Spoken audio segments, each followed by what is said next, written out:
여러분 안녕하세요. 오늘 제가 여러분께 들려드릴 이야기는요, 제 인생에서 가장 충격적이었던 날에 관한 것입니다. 35해를 온 마음을 다해 키운 아들이 있었어요. 그 아이를 위해서라면 뭐든지 할 수 있었죠.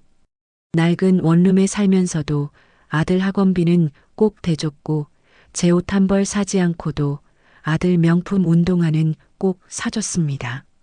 그런데 그 아들이 예비 신부 부모님 앞에서 제 뺨을 때렸어요. 손바닥 자국이 뜨겁게 남을 정도로 세게요. 그 순간 제 머릿속이 하얘졌습니다. 아, 이게 내가 키운 아이구나. 이게 내가 모든 걸 바친 아들이구나. 그런데 그 아이는 몰랐어요. 엄마가 누군지, 엄마가 뭘 가지고 있는지, 엄마가 왜 그렇게 살았는지, 오늘 그 이야기를 들려드릴게요. 끝까지 들어주시면 정말 감사하겠습니다. 그날 아침은 정말 평범하게 시작됐어요. 아니, 평범하다기보다는 제게는 특별한 날이었죠. 아들 준호가 드디어 결혼을 한다고 했거든요. 35살에 이제야 짝을 만났다며 좋아하는 모습을 보면서 저도 정말 기뻤습니다. 그날은 예비 신부 측 부모님을 처음 만나는 날이었어요. 맞선이라고 해야 하나요? 요즘은 상견례라고 부르더라고요. 전날 밤 저는 거의 잠을 못 잤습니다. 무슨 옷을 입을까 고민하다가 10년도 더 된 정장을 꺼냈어요. 옷장 깊숙한 곳에 보관해둔 그 옷은 제가 가진 옷 중에 제일 괜찮은 거였죠. 다리미질을 하면서 손이 떨렸습니다. 아, 저 사람들이 저를 어떻게 볼까? 우리 준호 창피하게 하면 안 되는데. 그런 생각뿐이었어요. 아침 일찍 일어나서 머리도 정성스럽게 빗고 화장도 했습니다. 제가 화장을 하는 게 얼마만인지 몰라요. 거울을 보니까 낯선 제 얼굴이 보이더라고요. 주름이 깊게 파인 50대 중반 여자의 얼굴. 그래도 오늘만큼은 예쁘게 보이고 싶었어요. 우리 아들 엄마로서 부끄럽지 않게요. 준호한테 전화를 걸었습니다. 준호야, 엄마 준비 다 됐어. 어디서 만날까? 그랬더니 준호 목소리가 차갑더라고요. 엄마, 그냥 식당으로 바로 오세요. 혼자 오시면 돼요. 같이 안 가냐고 물었더니 자기는 여자친구랑 먼저 간다고 하더라고요. 그때 가슴이 좀 아팠어요. 아, 그래, 이제 아들도 장가갈 나이니까 엄마보다 여자친구가 우선이겠지. 그렇게 생각하면서도 뭔가 서운한 마음을 지울 수가 없었습니다. 혼자 지하철을 타고 강남 쪽으로 갔어요. 약속 장소는 청담동에 있는 한정식집이었습니다. 제가 평생 가본 적 없는 그런 고급 식당이요. 지하철역에서 내려서 한참을 걸어가는데 주변 건물들이 다 너무 크고 화려하더라고요. 여기가 같은 서울 맞나 싶을 정도로요. 식당 앞에 도착했을 때 제 손은 땀으로 흥건했습니다. 유리문을 열고 들어가니까 직원분이 예약 확인하고 안내해 주셨어요. 룸으로 들어가는데 심장이 터질 것 같았습니다. 룸문을 열고 들어갔을 때 이미 다들 와 계셨어요. 준호랑 예비 신부 수진이 그리고 수진이 부모님. 네 분이 앉아서 얘기를 하고 계시더라고요. 제가 들어가니까 대화가 딱 끊겼습니다. 공기가 순간 얼어붙는 느낌이었어요. 죄송합니다. 제가 좀 늦었네요. 그렇게 인사를 하면서 고개를 숙였습니다. 수진이 아버지가 시계를 보시더니 아, 네 하시는데 표정이 별로 안 좋으셨어요. 준호는 저를 쳐다보지도 않았고요. 빈자리에 앉으려는데 수진이 어머니가 말씀하셨어요. 어머니, 여기 오시느라 힘드셨죠? 목소리는 부드러웠지만 눈빛은 차가웠습니다.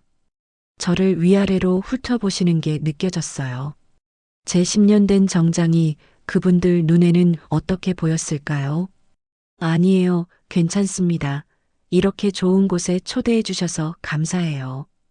그렇게 대답하고 자리에 앉았습니다. 음식이 나오기 시작했어요. 정말 예쁘게 차려진 음식들이었습니다. 하나하나가 다 예술 작품 같았어요. 근데 목구멍으로 넘어가지가 않더라고요.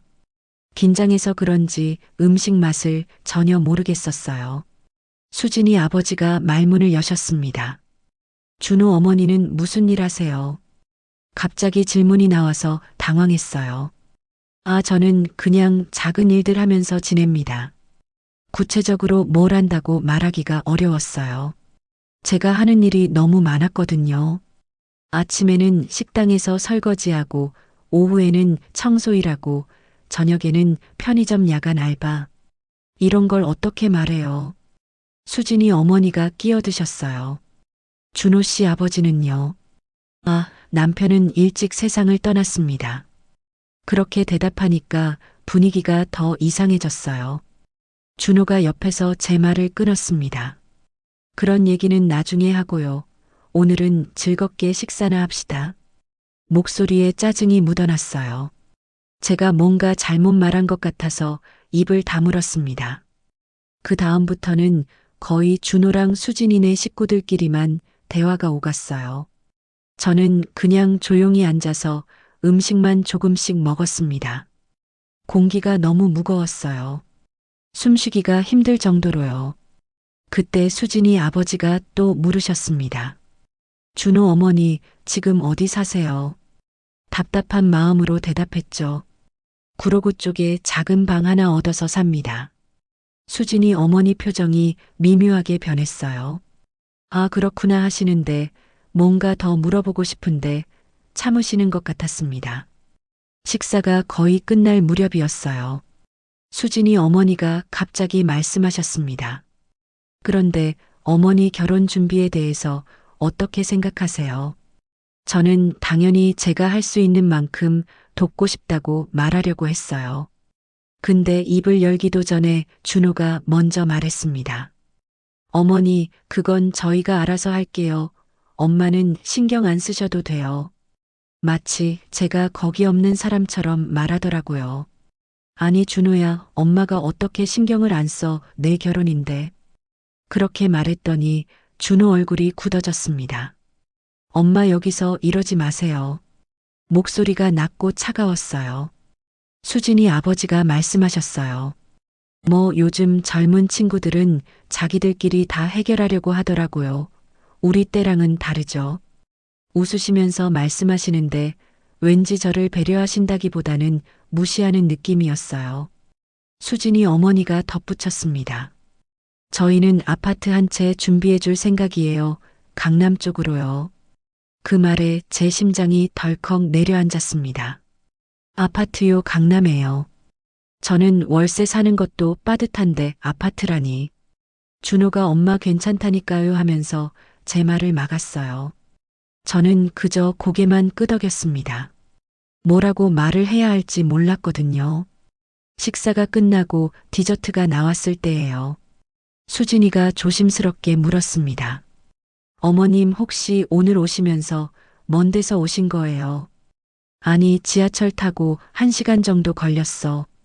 그렇게 대답했더니 수진이 어머니 표정이 묘해졌어요.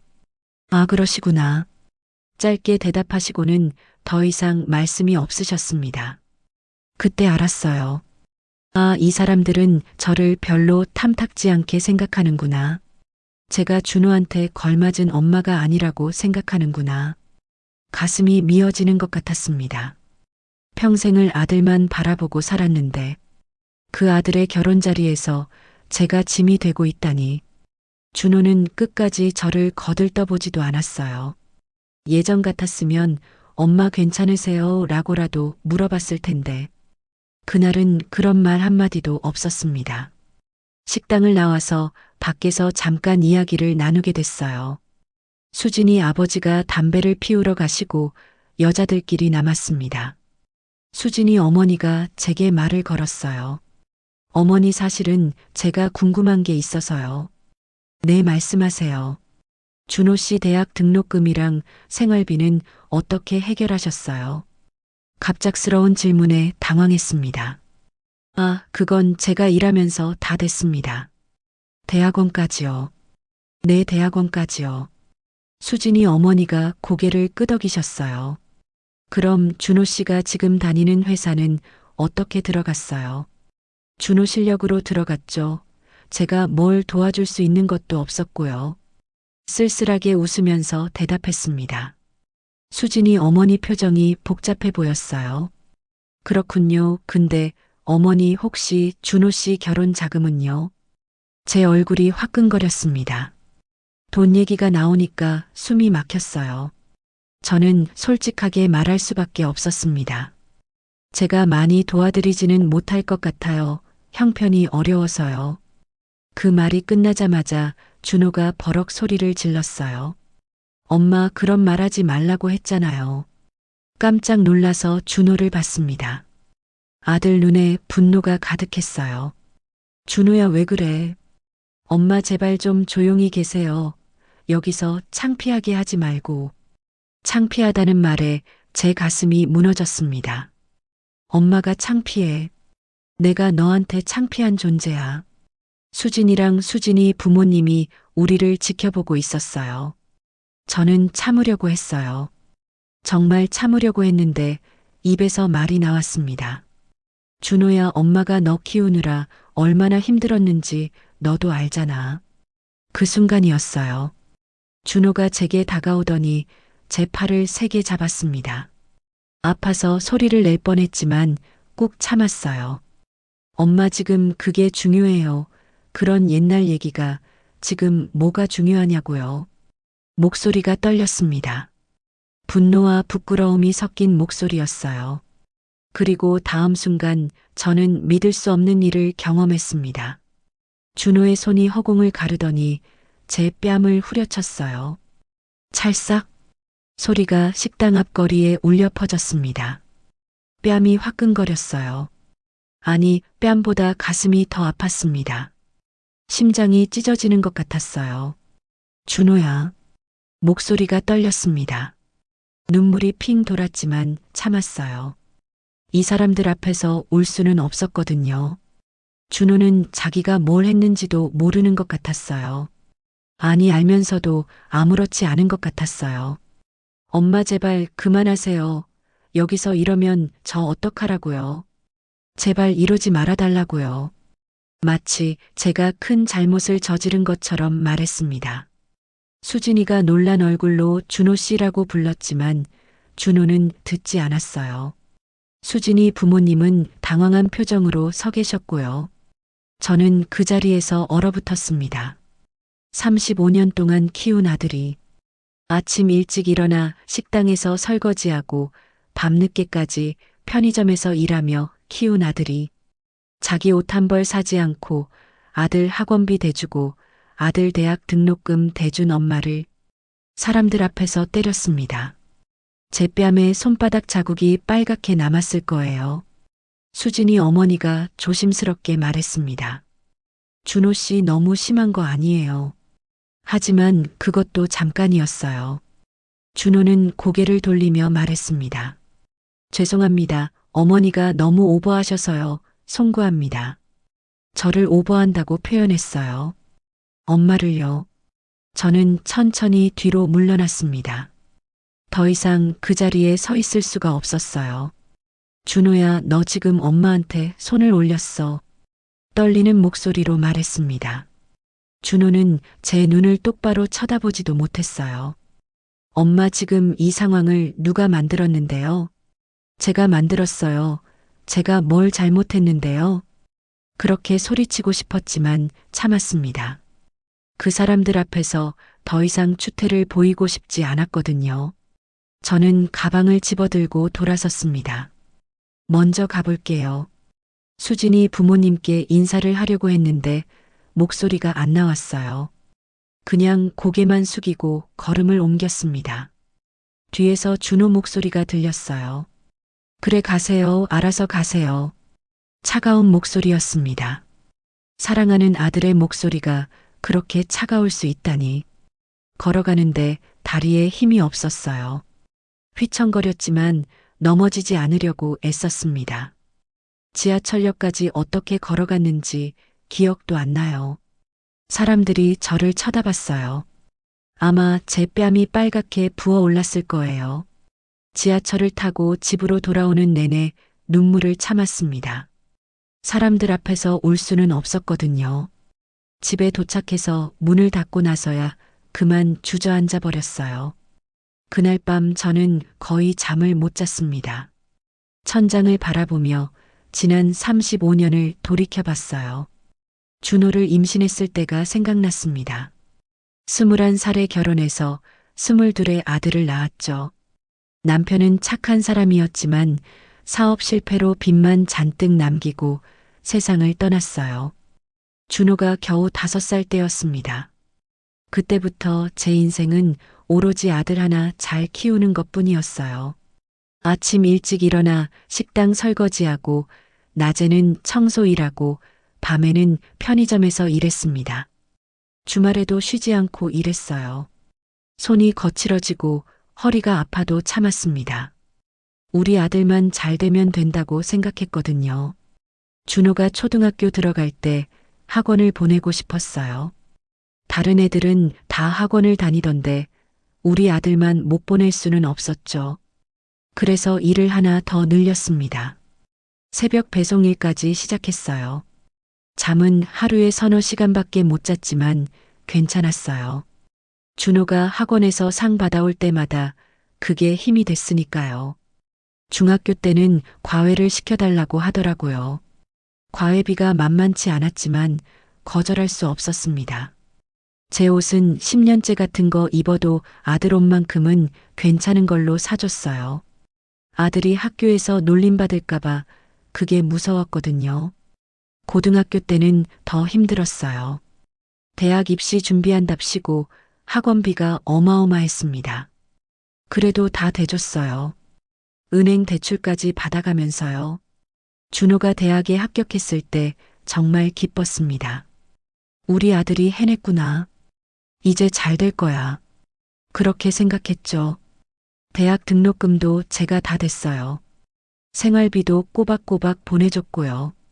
준호는 가끔 고맙다고 말했지만 그게 진심인지는 모르겠어요. 대학원 갈 때는 솔직히 좀 힘들었습니다. 제 나이도 어느덧 50이 넘어가고 있었고 몸도 예전 같지 않았거든요. 하지만 아들이 더 공부하고 싶다는데 어떻게 말려요.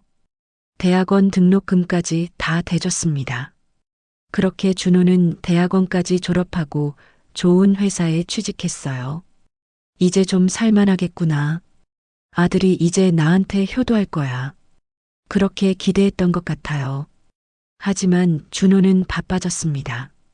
일이 바쁘다며 연락이 뜸해졌고 명절에도 회사 일 때문에 못 온다고 했어요. 그래도 괜찮았어요. 아들이 열심히 사는구나 그렇게 생각했으니까요. 그런데 오늘 그 아들이 저를 때렸습니다. 손을 올렸어요. 35년 동안 제 모든 걸 바친 아들이 저를 때렸습니다. 왜 그랬을까요?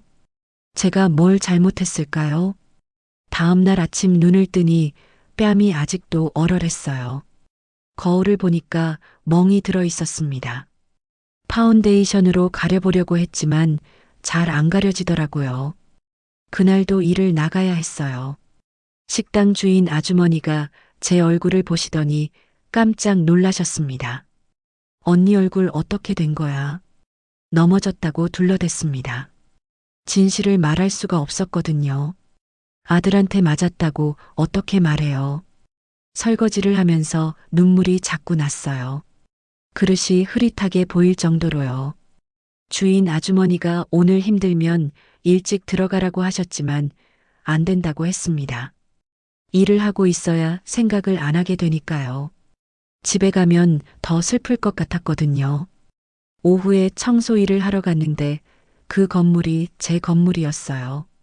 네, 제 건물이요. 사실 저는 그 건물 말고도 몇 개 더 가지고 있습니다. 강남역 근처 상가 건물 하나, 서초동 오피스텔 한 동 그리고 제가 청소하는 이 건물.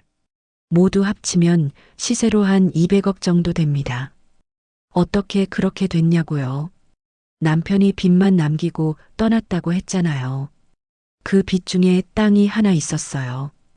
아무도 거들떠보지 않는 허허 벌판의 땅이었습니다.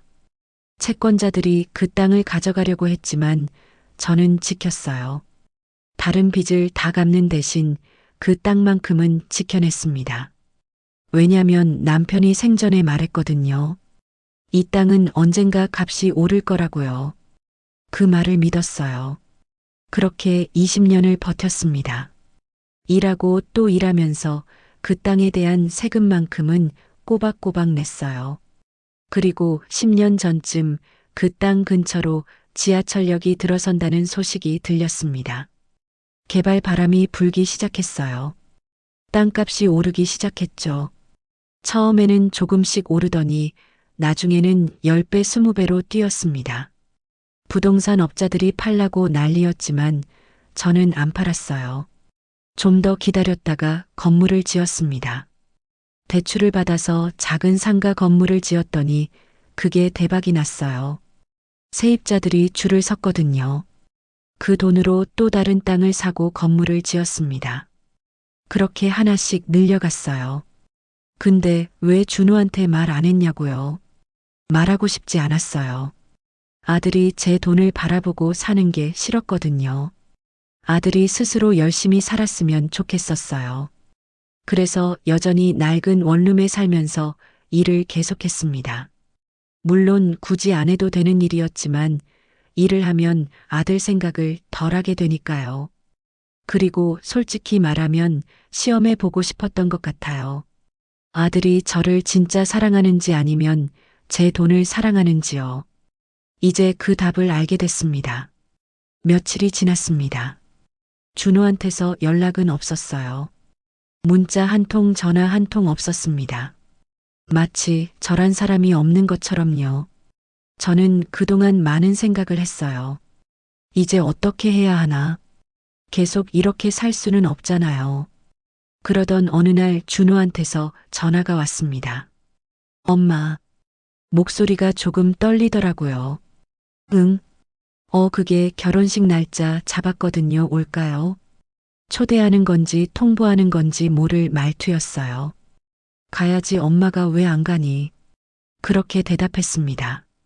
준호는 잠시 말이 없더니 날짜를 알려줬어요. 그리고 전화를 끊었습니다. 미안하다는 말은 없었어요. 결혼식 날이 됐습니다. 저는 평소처럼 낡은 옷을 입고 갔어요. 예식장에 도착하니까 화려했습니다.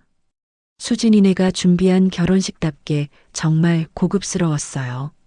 하객들도 다들 멋지게 차려입었더라고요. 저는 구석 자리에 조용히 앉았습니다. 누가 봐도 초라한 모습이었을 거예요. 식이 시작되고 준호와 수진이가 입장했습니다. 아들이 정말 멋있어 보였어요. 수진이도 예쁘고요. 행복해 보였습니다. 근데 제 가슴은 아팠어요. 저 아이가 정말 행복할까? 사랑보다 체면을 중요하게 여기는 저 아이가요. 주례 선생님 말씀이 끝나고 축사가 이어졌습니다. 수진이 아버지가 마이크를 잡고 말씀하셨어요. 사랑하는 딸과 사위에게 작은 선물을 준비했습니다. 오늘부터 너희는 강남 한복판 새 아파트의 주인입니다. 하객들이 박수를 쳤어요. 준호는 환하게 웃고 있었고요. 저는 그 모습을 보면서 결심했습니다. 이제 그만 놓아줘야겠다고. 제가 바라는 아들은 이미 없다고요. 식이 끝나고 피로연이 열렸습니다. 저도 밥을 먹으러 갔는데 준호가 오더라고요. 엄마 와줘서 고마워요. 기계적인 인사였어요. 응, 잘 살아. 그렇게 대답했습니다. 준호는 그게 다인 것처럼 돌아서려고 했어요. 준호야. 네. 엄마 할 말이 있어. 무슨 말씀이세요? 엄마 이제 너 안 볼 거야. 준호 표정이 굳어졌습니다. 무슨 말씀이세요? 엄마는 내가 생각하는 그런 가난한 사람이 아니야. 그리고 엄마한테 손 올린 거 엄마는 평생 잊지 않을 거야. 엄마 갑자기 왜 그러세요? 준호 목소리가 커졌습니다. 주변 사람들이 쳐다보기 시작했어요. 엄마는 너한테 실망했어. 정말 많이 실망했어. 그렇게 말하고 자리를 떠났습니다. 준호가 뭐라고 말했지만 듣지 않았어요. 예식장을 나오면서 마음이 홀가분해졌습니다. 무거운 짐을 내려놓은 것 같았어요. 그날 저녁 변호사 사무실에 연락했습니다. 제 재산을 정리하고 싶다고요. 준호 앞으로 되어 있던 상속 계획을 전부 취소했습니다. 대신 평소 제가 후원하던 고아원과 양로원에 기부하기로 했어요. 준호가 알면 놀라겠죠. 자기가 물려받을 줄 알았던 그 많은 재산이 사라진 걸 알게 되면요. 하지만 그건 제 선택입니다. 제 돈이니까요. 지금 저는 여전히 그 낡은 원룸에 살고 있습니다. 여전히 설거지 일하고 청소 일하면서 지내요. 왜냐고요? 이게 제가 선택한 삶이니까요. 돈이 많다고 해서 꼭 화려하게 살 필요는 없잖아요. 그리고 일을 하면 외롭지 않거든요. 가끔 준호 생각이 납니다. 우리 아들 잘 살고 있을까? 행복할까? 그래도 연락은 안 해요. 제가 먼저 손 내밀지 않을 거예요. 준호가 깨닫기를 기다릴 뿐이죠. 엄마가 누군지, 엄마가 얼마나 소중한 사람인지. 그걸 깨닫는 날이 올까요? 모르겠어요. 어쩌면 평생 모를지도 몰라요. 하지만 괜찮아요. 저는 제 선택을 후회하지 않으니까요. 여러분 자식을 사랑하는 건 당연합니다. 하지만 그 사랑이 무조건적일 필요는 없어요. 존중받을 자격이 있습니다. 우리 부모들도요. 제 이야기를 들어주셔서 감사합니다.